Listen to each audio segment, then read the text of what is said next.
Well, I got to say, it's an honor to be here with the Vice President. We have been catching him up on the space policy directives that he has given us through the National Space Council and the President of the United States. Now, I know you're not here to listen to me talk. You're here to listen to the Vice President, and I'm thrilled to be able to introduce him. I've been at the helm of this agency for about 8 months. And since I've been here, we've seen the Vice President give many speeches on space and visit the centers of NASA all over the United States.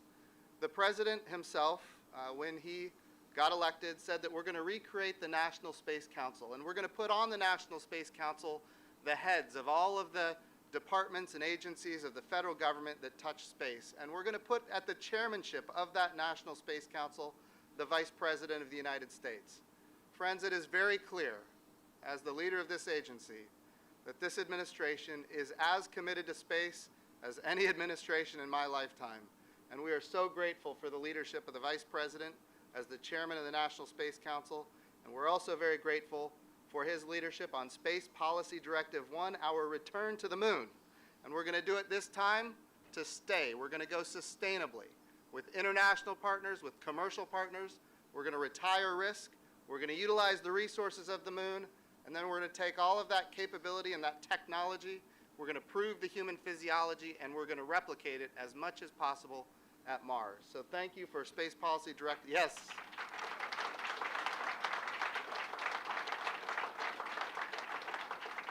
Thank you for Space Policy Directive 1. Ladies and gentlemen, the Vice President of the United States, Mike Pence. Thank you for being here. Don't go too far. All right.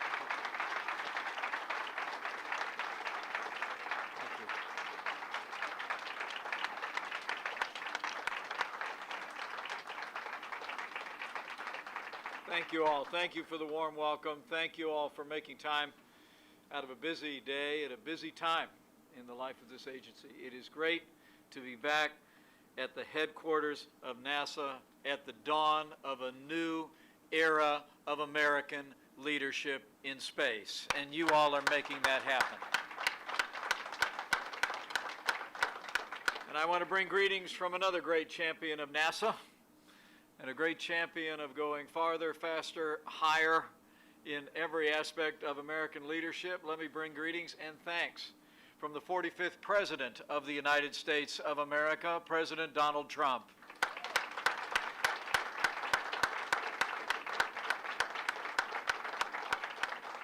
I'll never forget, Jim, we were actually on the campaign trail when then the candidate who had just added me to the ticket in our campaign said to me when I was making a visit to Florida, he said, I want to restart the National Space Council. I want you to go to the Space Coast and give a speech about it.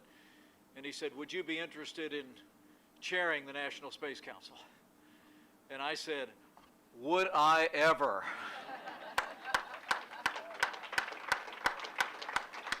And the greatest honor of my life to serve as your Vice President, but what a profound privilege it is. To serve alongside a president, to serve in an administration that is rededicating now here half a century later when America was astounding the world with our leadership in space. An administration, a president that's rededicating ourselves to American leadership in space and American human space exploration. I do want to give some credit where credit is due, first and foremost to all of you.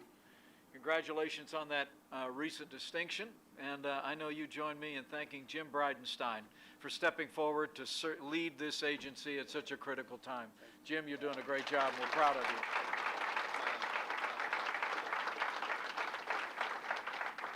I have to tell you, there was a great moment the day that Jim was sworn into this position. He brought his family by for a photo op. Maybe you've heard that story. He brought them by the Oval Office. And he had Michelle with him, and he had 3 little kids with him, and it was supposed to be about a 5-minute deal. But that was before he realized how interested President Trump is in space.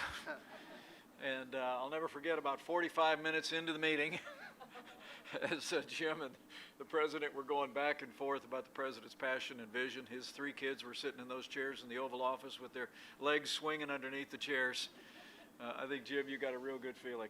They loved it. For the passion this president has, all from the Oval Office all across this government. And we're so grateful to each and every one of you. I said it's a new era of American leadership in space, but I'll tell you what, it's amazing to think of just recent accomplishments. Last week, you reached numerous milestones, beginning with the successful arrival of the OSIRIS-REx satellite at the asteroid Ben-Nu. Give yourselves a round of applause for that. We also saw the start of Expedition 58. American astronaut Anne McClain and the crew flew safely to the International Space Station, and we're proud of her. We're all relieved. I know we breathed a sigh of relief when Nick Hague and Christina Hammock-Cook returned safely from the aborted launch, but I'm very pleased, because I've been bothering Jim about it, to hear that Nick and Christina will be headed back to space this February, and the mission goes on. You'll give them our best. And of course, last month the world watched as NASA did the impossible again when the InSight lander touched down on Mars, and America is still the only nation on Earth to safely land on Mars. Congratulations, NASA. What a great day.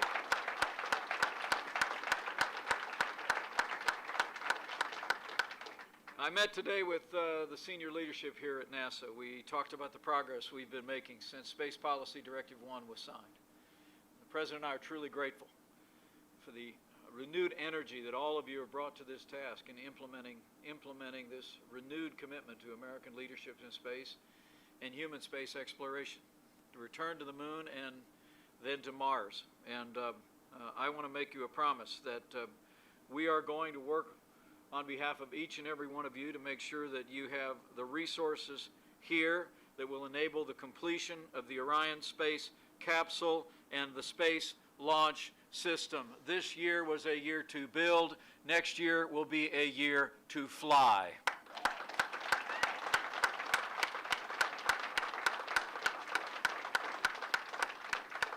I'm going to make sure you get all the support you need, but frankly, I'm sure when you're out and about, or you're traveling around the country, or over the holidays when you're visiting with family, people meet you that don't know you and find out you work at NASA. You know how cool Americans think that is.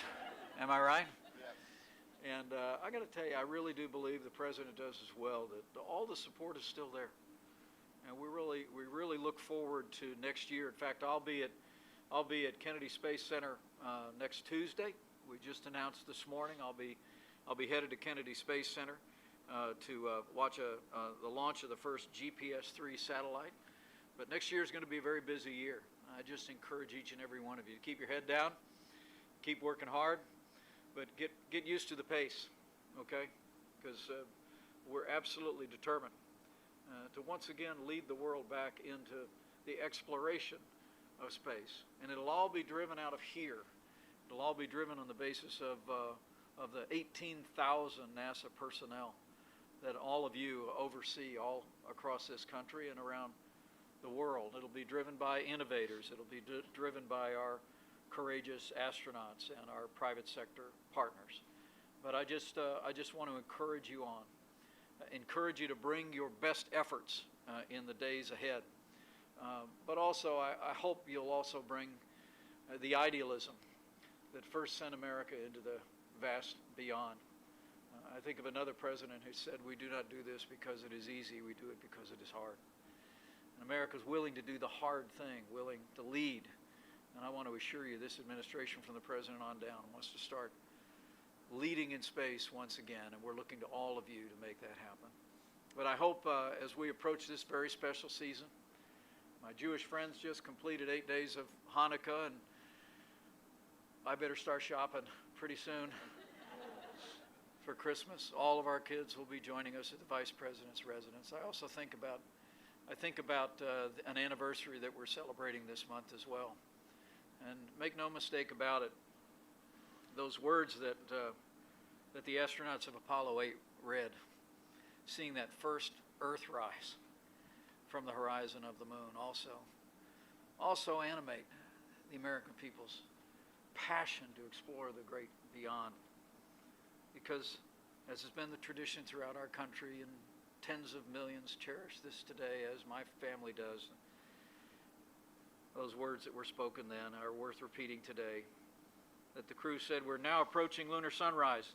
For all the people back on Earth, the crew of Apollo 8 has a message that we would like to send to you. And it's a great message to remember in this special season. That in the beginning, God created the heaven and the earth. And the earth was without form and void, and darkness was upon the face of the deep. And the Spirit of God moved upon the face of the waters. And God said, let there be light, and there was light. As you do your work in the days ahead, as you refire the work of NASA and renew American leadership in space, I want you to do it with ingenuity, with professionalism, with energy, but know that you also carry the faith and the aspiration of the American people who see His hand in the vast beyond and long to understand it better. So thank you very much. God bless you. And God bless the work of NASA. Go NASA!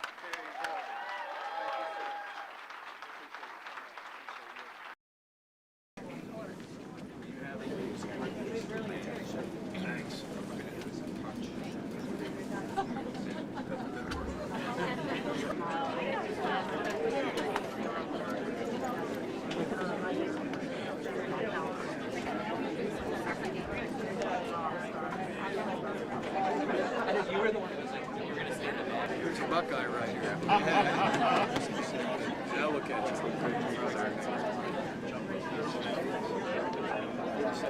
37 years he's retiring. Wow. You could give that a round of applause. Appreciate you. 39. CFO team. Yeah. Okay, looking right here first. Right here.